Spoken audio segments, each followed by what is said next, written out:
Hello students, आज हम करेंगे डायरेक्टरेट ऑफ एजुकेशन की वर्कशीट नंबर 97 जिसका सब्जेक्ट है हिंदी और आज डेट है 29 अक्टूबर 2020। ये वर्कशीट क्लास सेकंड के बच्चों के लिए है। तो चलिए स्टार्ट करते हैं हम आज की वर्कशीट में आपको यहाँ पर अपना नेम लिखना है। यहाँ पर आपकी क्लास पहले से लिखी हुई है तो आपको अपना सेक्शन लिखना है और यहाँ पर लिखना है आपको अपने टीचर का नेम। हमारी जो आज की वर्कशीट है उसका टॉपिक पार्ट 1 ऊंट चला कविता से लिया गया है। इस कविता को आप पहले वाली वर्कशीट में ऑलरेडी पढ़ चुके हैं। अगर आप इसे दोबारा पढ़ना चाहते हैं तो मैं उन वीडियोस का लिंक आपको इस वीडियो के डिस्क्रिप्शन बॉक्स में दे दूंगी, आप वहां से उसे पढ़ सकते हैं। एक और अनेक, तो हमारी जो आज की वर्कशीट है उसका टॉपिक क्या है? एक और अनेक। प्यारे बच्चों, चलिए आज कुछ नया सीखने की शुरुआत आपके बस्ते में रखी किताबों को गिनकर करते हैं। बताइए आपके बस्ते में कितनी किताबें रखी हैं? एक या एक से ज़्यादा? अगर आपके बस्ते में एक किताब रखी है तो आप यहाँ लिखेंगे। अगर आपके बस्ते में एक से ज़्यादा किताब रखी है तो उसकी संख्या आप यहाँ लिखेंगे और हमें बताएंगे कि आपके बस्ते में एक किताब है या एक से ज़्यादा किताब है।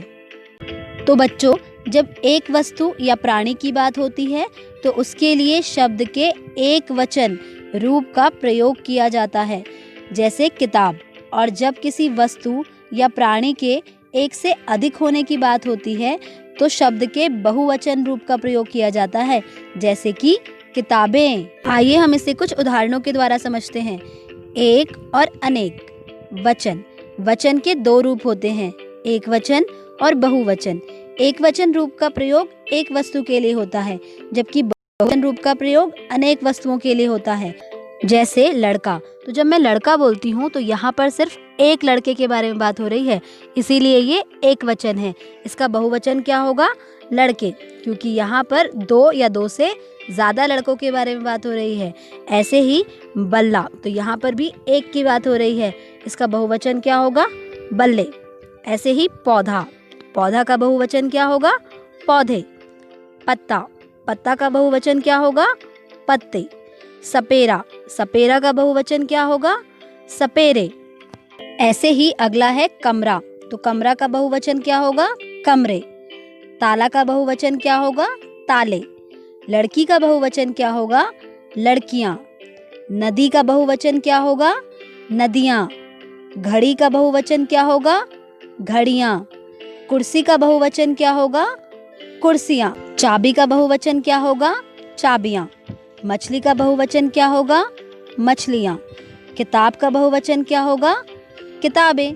अब मुझे लगता है कि आपको एक वचन और बहुवचन बहुत अच्छे से समझ आ गया होगा। तो चलिए अब हम करेंगे आपकी वर्कशीट से रिलेटेड प्रश्नोत्तर। और जो ये आपका पहला प्रश्न है ये भी वचन पर ही आधारित है। खाली जगह पर शब्द का एक या अनेक रूप सोचकर लिखिए। पहला देखिए, घोड़े की दो डैश होती हैं, तो बताइए यहाँ पर क्या आएगा? आँख या आँखें? बिल्कुल सही, आँखें। अगला है, मकड़ी की 8 डैश होती हैं, टांग या टांगे? बिल्कुल सही, टांगे। अगला है, मेरे पास एक डैश है, गुब्बारा या गुब्बारे? यहाँ पर सिर्फ एक की बात हो रही है तो क्या आएगा? गुब्बारा। ठीक है। और फोर्थ है, डैश बरसात में खेल रहे हैं, बच्चा या बच्चे? ये आपको खुद से करना होगा। प्रश्न 2, बच्चों हमने ऊंट चला कविता तो पढ़ ली, आइए अब नीचे लिखे वाक्यों को सही क्रम में लगाते हैं और ऊंट के बारे में कुछ रोचक बातें जानते हैं। बच्चों आपको नीचे कुछ वाक्य दिए हुए हैं और ये वाक्य उल्टे पुल्टे हैं, आपको इन्हें सही क्रम में लगाना है। आइए पहला वाक्य देखते हैं। आप देख सकते हैं कि जो पहला वाक्य है इसे किस तरह से लिखा हुआ है। ऊंट, पशु, शाकाहारी, है, एक। तो अगर हमें इसे सही करके लिखना हो तो हम इसे क्या लिखेंगे? हम इसे लिखेंगे ऊंट एक शाकाहारी पशु है। ठीक है। अगला देखिए, अगला है, बालू ऊंट भी फंसता में नहीं। तो जल्दी से इसको सही क्रम में लगाइए। तो ये हो जाएगा, ऊंट बालू में भी नहीं फंसता है। तीसरा देखिए, ऊंट रह बिना पानी सकता, दिनों, तक, कई, के, है। ठीक है, तो अब हमें क्या करना है, इसको सही क्रम में लगाना है। आइए इसे हम सही क्रम में लगाते हैं। ऊँट बिना पानी के कई दिनों तक रह सकता है। तो बच्चों, ये थी ऊँट के बारे में कुछ रोचक बातें, जैसे ऊँट एक शाकाहारी पशु है, ऊँट बालू में भी नहीं फंसता है, ऊँट बिना पानी के कई दिनों तक रह सकता है। इसी के साथ आपकी आज की वर्कशीट कंप्लीट होती है।